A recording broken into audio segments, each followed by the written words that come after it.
میرے پیارے، اللہ رب العزت قرآن عظیم میں ارشاد فرماتا ہے یا ایھا الذین آمنوا لا تقربوا الصلاة وانتم سکارى۔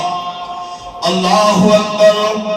اللہ تبارک و تعالی ارشاد فرما رہا ہے اے ایمان والو سن لو، اللہ تاکید کر رہا ہے، سختی سے فرما رہا ہے اے ایمان والو، جب تم نشے کی حالت میں ہو تو نماز کے قریب مت جاؤ۔ اللہ اکبر۔ اللہ تبارک و تعالی یہ بتانا چاہ رہا ہے، یہ کہہ رہا ہے، ارشاد فرما رہا ہے جب تم نشے میں ہو تو میرا سجدہ مت کرنا، میری عبادت مت کرنا، میری نماز مت پڑھنا۔ آپ اندازہ لگائیں جو انسان نشے میں ہوتا ہے، شرابی ہوتا ہے، جواری ہوتا ہے، لاٹری باز ہوتا ہے، چور ڈاکو ہوتا ہے، یہ ساری چیزیں نشے میں آتی۔ جب تم ایسی حالت میں رہنا تو نماز مت پڑھنا، عبادت مت کرنا، اس لیے کہ اللہ تبارک و تعالیٰ کو اس حالت میں تمہاری عبادت پسند نہیں ہے۔ میرے پیارے، انہیں اس سے سبق لینا چاہیے، انہیں اس بات سے نصیحت لینا چاہیے۔ انسان شراب پیتا ہے، جوا کھیلتا ہے، چوریاں کرتا ہے، ڈاکہ زنی کرتا ہے، زنا کرتا ہے، سنیما کرتا ہے، ان ساری چیزوں کو کرتا، یہ ساری چیزیں نشائیں۔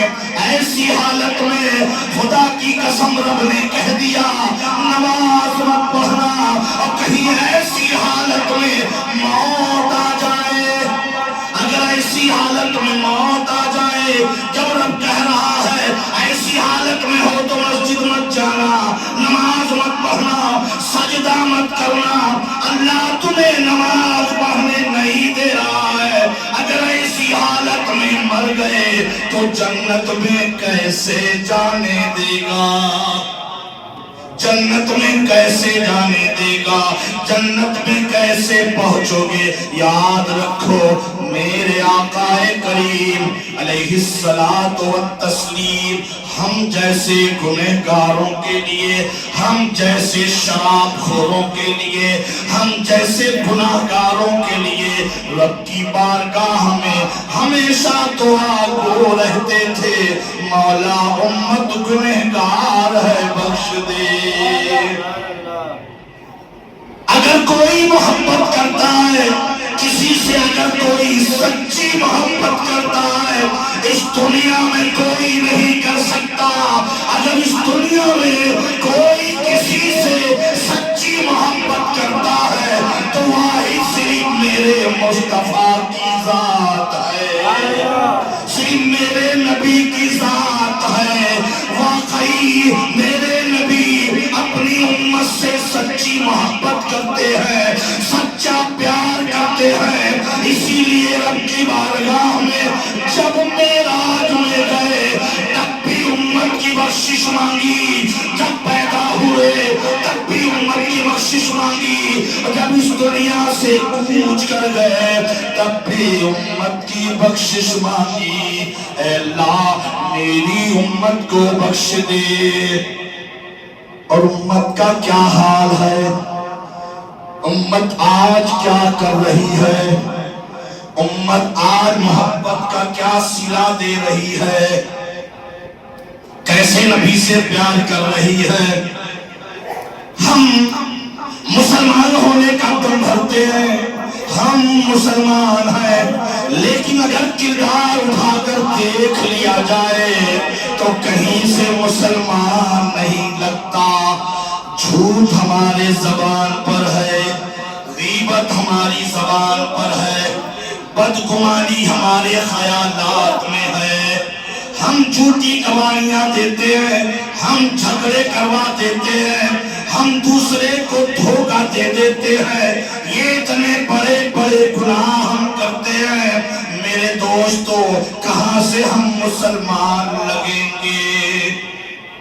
اللہ کے رسول فرماتے ہیں، سرکار دو عالم صلی اللہ تعالیٰ علیہ وسلم فرماتے ہیں، شراب پینا اتنا بڑا گناہ ہے، اتنا بڑا گناہ ہے کہ آپ اندازہ کریں شب قدر کی رات سالوں میں ایک بڑی عظیم رات ہوتی ہے، اس رات کو اللہ اعلان کرتا رہتا ہے، پوری رات ندا دیتا رہتا ہے کہ ہے کوئی بخشش مانگنے والا، ہے کوئی مغفرت مانگنے والا، میں اس کی مغفرت کر دوں۔ یہ کون بتا رہا ہے؟ میرے نبی بتا رہے ہیں۔ سب اللہ ندا کرتا ہے، آواز دیتا ہے، حالانکہ ہمارا اس آواز کو سن نہیں سکتے، جس نے سنا ہے وہ بتا رہا ہے۔ میرے نبی آواز کو سنتے ہیں، اللہ کہہ رہا ہے کون ہے بخشش مانگنے والا، اس رات وہ مغفرت کرتا ہے، لیکن میرے نبی نے کہا مگر بخشش تو کر دیتا ہے، مگر 3 لوگوں کی بخشش نہیں ہوتی ہے، 3 لوگوں کی بخشش نہیں ہوتی ہے۔ وہ 3 لوگوں میں کون ہے؟ سب سے پہلا شراب پینے والا، شراب کا عادی، بغیر توبہ کیے مر گیا، کبھی بخشا نہیں جائے گا، چاہے جتنے سجدے کر کے گیا ہو، چاہے جتنی نمازیں پڑھ کے گیا ہو، اگر وہ شراب کا عادی تھا، شراب پیتا تھا، بخشا نہیں جائے گا۔ اس لیے کہ میرے نبی کہتے ہیں جب کوئی شراب کا ایک قطرہ بھی اگر جسم میں رہ گیا، ایک قطرہ بھی جسم میں اندر میں اتر گیا، اللہ تبارک و تعالی اس کے 40 دن کے نیک اعمال کو قبول نہیں کرتا، اس کے کسی اچھے نیک عمل کو قبول نہیں کرتا، اور جب قبول نہیں کرتا چاہے جتنی نمازیں پڑھ لے، چاہے جتنے روزے رکھ لے، چاہے جتنی نیکیاں کر لے، شراب کا اگر عادی ہے، توبہ نہیں کیا تھا، مر گیا، بخشا نہیں جائے گا۔ دوسرا اللہ کے رسول فرماتے ہیں، سرکار نے ارشاد فرمایا دوسرا وہ شخص ہے جس نے کبھی اپنی ماں باپ پر ہاتھ اٹھا دیا ہوگا، کبھی ماں باپ پر ان دونوں میں کسی کو غصے میں اپنے ماں باپ پر ہاتھ اٹھا دیا ہوگا یا دھکے دے دیا ہوگا، یہاں تک تو رب کہتا ہے تمہارے ماں باپ جب تم سے کچھ کہیں حالانکہ وہ غلط بول رہے ہو، پھر بھی اللہ کہہ رہا ہے انہیں اف تک نہیں کرنا۔ اف تک کہتے ہیں نا، کبھی کبھی کچھ باتیں بری لگ جاتی ہے، اور کیسی بات کر دی، اللہ اس پہ بھی پابندی لگا رہا ہے، اف تک نہیں کرنا، یہ ماں باپ کا مقام ہے۔ اگر کوئی ماں باپ پر ہاتھ اٹھا دے، خدا کی قسم غوث و قطر ہو جائے، بخشا نہیں جائے گا۔ اللہ کے رسول سے صحابی نے عرض کیا، یا رسول اللہ، اللہ راضی جب ہوتا ہے تو کیسے پتہ لگایا جائے کہ اللہ مجھ سے راضی ہے، کیسے معلوم کیا جائے کہ اللہ مجھ سے راضی ہے؟ میرے نبی نے کہا اپنے ماں باپ کو دیکھ لینا، دیکھنا